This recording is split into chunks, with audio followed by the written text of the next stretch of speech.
भैया लोग भी तो घर चलाते हैं, वे भी तो कहीं ना कहीं मानसिक यातनाओं को झेल रहे हैं। बरसों बरसों तक कॉलेज में अध्ययन करते हैं, कोचिंग संस्थानों में अध्ययन करते हैं और फाइनली उनको जब सुविधा नहीं मिल पाती है, नौकरियां नहीं मिल पाती हैं, तो उनके पास भी एक हताशा भरा जीवन होता है। तो ऐसी परिस्थितियों में भैया योजना सम्मान भी मिलना चाहिए। नौकरियों की बात करें, नियुक्तियों की बात करें तो स्थापना मद को आप देखें, उसमें विशेष बढ़ोतरी नहीं हुई है। इसका मतलब सरकार के इरादे स्पष्ट है कि इस बार जो ये वर्ष नियुक्तियों का वर्ष नहीं होगा। अगर नियुक्तियों का वर्ष होता तो कम से कम उन्हें अपने स्थापना मद की जो राशि है उनमें बढ़ोतरी करने की आवश्यकता थी। भैया योजना दीजिए आप लोग। सही तो कह रहे हैं, बिल्कुल सही कह रहे हैं। इसमें गलत क्या है? मांग करिएगा। बिल्कुल बिल्कुल। रोजगारी भत्ते नहीं दिए तो कम से कम भैया योजना ही दे दीजिए 2500 रुपए। बिल्कुल, इसमें क्या बुराई है बताइए। आज भैया लोग भी तो घर चलाते हैं, वे भी तो कहीं ना कहीं मानसिक यातनाओं को झेल रहे हैं। बरसों बरसों तक कॉलेज में अध्ययन करते हैं, कोचिंग संस्थानों में अध्ययन करते हैं और फाइनली उनको जब सुविधा नहीं मिल पाती है, नौकरियां नहीं मिल पाती हैं, तो उनके पास भी एक हताशा भरा जीवन होता है। तो ऐसी परिस्थितियों में भैया योजना सम्मान भी मिलना चाहिए। कितना मिलना चाहिए वो राशि?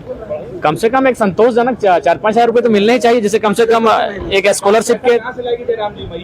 तो जब आप मैया सम्मान योजना में आप नहीं समझे तो बाकी भी आपको समझना चाहिए। देखिए, मैंने पहले भी कहा, आज भी कह रहा हूँ कि ये जो बजट निसंदेह जो सरकार का एक योजना था मैया सम्मान, उसकी भरपाई हो जाएगी, क्योंकि लगभग बजट का 9 से 9.5% उसी में भुगतान किया जाएगा। और इस बार कृषि के लिए भी अच्छा बजट आया है। लेकिन ओवरऑल अगर नौकरियों की बात करें, नियुक्तियों की बात करें तो स्थापना मद को आप देखें, उसमें विशेष बढ़ोतरी नहीं हुई है। इसका मतलब सरकार के इरादे स्पष्ट है कि इस बार जो ये वर्ष नियुक्तियों का वर्ष नहीं होगा। अगर नियुक्तियों का वर्ष होता तो कम से कम उन्हें अपने स्थापना मद की जो राशि है उनमें बढ़ोतरी करने की आवश्यकता थी।